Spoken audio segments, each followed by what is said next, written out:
Nig idea of Corjas Fáilte and Gláirse. In this video, we will look at archive footage explaining Shrone site in County Kerry. This is at the foothills of Slieve Lucra, just between Cork and Kerry border. I brought you to here previously, but this is archive footage where a local Shanachie explains it to RTE.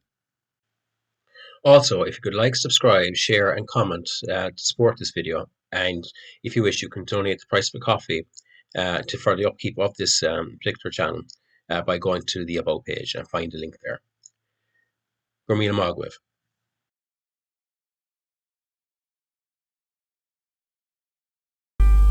When did this pilgrimage begin? Oh, this pilgrimage commenced right at the time of the Tuatha and was practiced by every known people that came along after that. This place here was known as, and has been written as, the Great Pagan Festival. It originated in paganism, but as we grew, we incorporated better into it. We're here now in the city at the moment, Dan. Has it changed much since its inception, do you think? It has fallen down a good bit. The centuries were naturally bound to have an effect on it. The principal thing is that for the 70 centuries, people have come and gone here. You start at what is known as the gap here. Certain prayers are said there, and then it's up to an individual themselves to say what prayers they like, going around the outside of the wall, of the outer wall, 3 times. And then they come in and say their prayers inside, in the circle, in the car. And there are various stations marked with crosses. I think in pagan times these marks were circles. And there's one of them still to be seen here, on one of these stones. The circle is still to be seen. Well, would you say that the ritual has changed very much from the early days, even though it's now Christian? Well, the time anyhow is the same. The only difference being that we have 12 days now instead of the original one because of the change in the calendar. People still preferred to pay the rounds here on the old May Day, so it grew into a 12-day pilgrimage, May 1 to May 12. So the only difference is that people say Christian prayers? That's it now, yes. Well, of course, there is another too. Around wars had an effect on it, naturally. How do you mean? Well, people come in there.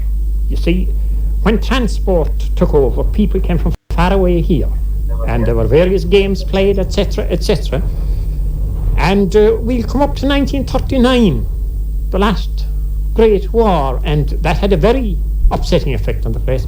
As a matter of fact, it finished the aspect other than the religious side of it. This sporting event, the dancing, that died away. In former times, the dancing was done in a field close by here, known as Phil Dennis's field. And time pushed on, and I suppose we got a bit modernised, and there was a dance hall built close by. That had an awful upsetting effect, naturally.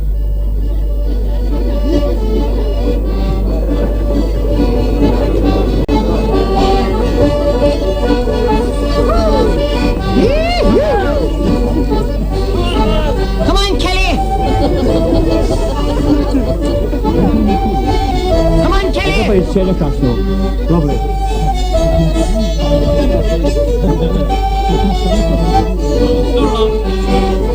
Lovely job.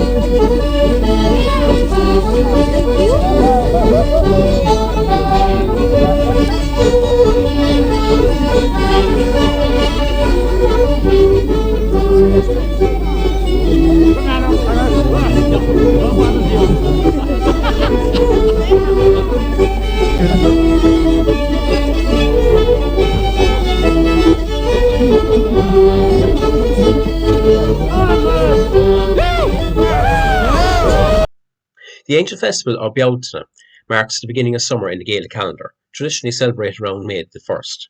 Rooted in Ireland's pagan past, Bealtaine is one of the 4 great cross-quarter festivals alongside Imullag, Lunasa and Samhain. In Shrone, a rural community in the Slieve Lucra region of County Kerry, Bealtaine endured a living tradition well into the Christian era, transformed yet never fully Christianized. The story of Shrone's Bealtaine festival is a powerful example of cultural continuity, where pagan cosmology, agricultural rites, and sacred geography subtly persisted beneath a Christian veneer. 50 years ago, say, they came from Cork City here, Mayday, with all their games and all the rest of it. The place would be thronged with people, and you could hear jesters and jugglers and all the voices mixed together. Harp players. This was a great place for harps, and a lot of old relics have been dug up, found around the place. Harp tuning, keys, various other things. Into a tent we straightway went, I'm telling you no white lies. With cakes and sweets she did me treat, with seagrass and bullseyes. Each orange red outside my head, and the whiskey spilling free. And I was fed with barley bread by my hunting Knocknagree. We're here in the city and we're here in County Kerry. And there's no pishogs here in County Kerry or in the city. We're all holy people. As you see there down now below, look, there's all holiness. We're all holy. I'm a holy man myself.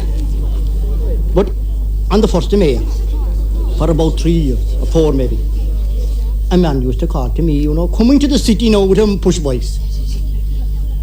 And when he'd come over to the city, I don't know whether he said a round or whether he said prayers or not, I couldn't tell you, sir.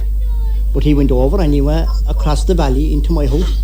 And of course, I being so generous, I gave him a cup of tea and was delighted, because on May Day here we always appreciate everybody, and to the kind of an annual holiday now, if you like. And when he had his tea finished, he went home. And when I went out to where I kept my cows now for milking, and you know, livestock and young stock and all, I found this little bag. In it was sandwiches. That was the first year he came now. And then, in about 3 months, I lost a young little, you know, one of my stock, a young one. The second year came and I lost another one. He came again, and he was coming every year for about 3 years. The following year went and he came again, and the same thing happened, and I lost another little animal again. It could vary now, you know, from 6 months to 2 years. Accidentally, pure accidentally now. In fact, Jesus, that wouldn't fall maybe 3 feet, and I'd get him thrown there, and it was a case of do away with him. And it went on for 4 or 5 years. But anyway, the local woman said to me, you have a very bad lodger. And I decided then, with other information from other people, that I'd lock up. And I did. I locked up. And from that day until today, I never lost an animal since. There was this aspect of leaving various things behind them. They would leave hairpins, ribbons, handkerchiefs, or coins. This was a pagan aspect of the thing. They were leaving their troubles behind them, I presume. And I came here in a donkey chair, doing my round here, and I had a stick. They had limping around. They left the stick here after me, and that knee never troubled me since. If a person had a sick cow, he drove her in here on May Eve, let her there overnight, in the hope that she would be cured tomorrow. She often was, they claim. The new milk, they spilled that on the door to the byre and the doorway to the dwelling. It was a prevention from these people crossing over the doorway and taking with them the profit of the person's farm for the coming year. On May morning, the well was a place that had to be guarded, because these people who practiced this art, if they got to the well and skimmed the water, they could take the profit of somebody's property for that year. And the prevention was they laid flowers, whitethorn, golden cups around the. In pre-Christian Ireland, Bealtaine was associated with the lighting of sacred fires, protection of livestock, and the blessing of land. It marked a transition from the dark half to the light half of the year, invoking fertility, protection, and the favour of the Tuatha Danann, the godlike ancestors of Ireland. Shrone's unique Bealtaine traditions appear to centred in Knocknagree Hill, looking over the valley. The Irish name Shrone refers to nose or promontory, suggesting a liminal location, perfect for a ritual that celebrates thresholds between seasons, worlds, and states of being. Evidence indicates that fires were once lit here as part of a transhumanist ritual, where cattle were moved to upland summer pastures. The cattle were driven between two fires for purification and protection, a widespread Bealtaine practice believed to guard against disease and misfortune. Water from local holy wells, especially the one now associated with nearby Shrone holy well dedicated to Brendan, was also likely used in pagan times for ritual purification. After the Christianisation of Ireland, the Bealtaine festival in Shrone did not vanish, it evolved. The sacred hill and well became linked to Brendan the Navigator, one of Kerry's most beloved saints. His feast day, May the 16th, was close enough to Bealtaine that the early fire festival became wrapped in the trappings of Christian devotion. The holy well, which likely had pre-Christian origin as a sacred spring, became a site for pilgrimage, patron days, and blessings of the land and people. Importantly, through the official narrative now involved invoking saints and attending Mass, the timing, location, and function of the festival retained clear pagan elements.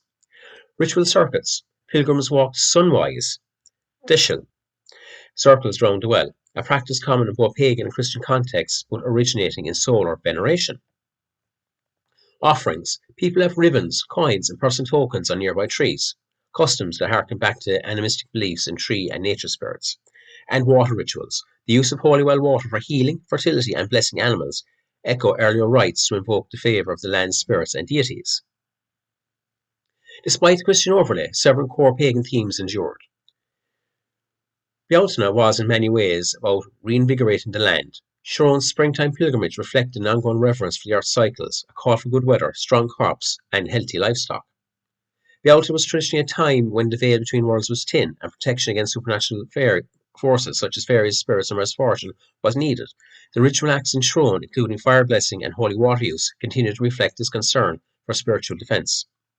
Even the event remained communal. Even as Christian Patron Day, it involved shared meals, music, and ritual processions, all hallmarks of the older tribal celebrations. While many of these customs faded in the 20th century due to urbanisation and emigration, memory of the Bealtaine Festival of Shrone lingers in local folklore, oral tradition, and the continued significance of Brendan's well. Today, there's growing neo-pagan and cultural interest in reviving traditional festivals like Bealtaine, not just as heritage but as spiritual practice. In that context, places like Shrone serve as archaeologies of memory, where Christian, pagan, and folkloric layers can be unearthed, reinterpreted, perhaps even reactivated.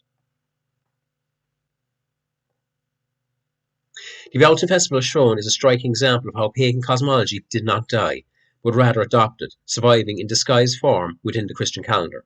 While the saint's name changed and prayers took on a new language, the ritual functions, locations, and season significance remain rooted in the land's older spiritual grammar. In Shrone, as in many places across Ireland, the sacredness of place, the celebration of season thresholds, and the ritual connection between people, land, and the unseen continue to whisper the voice of Ireland's ancestral soul.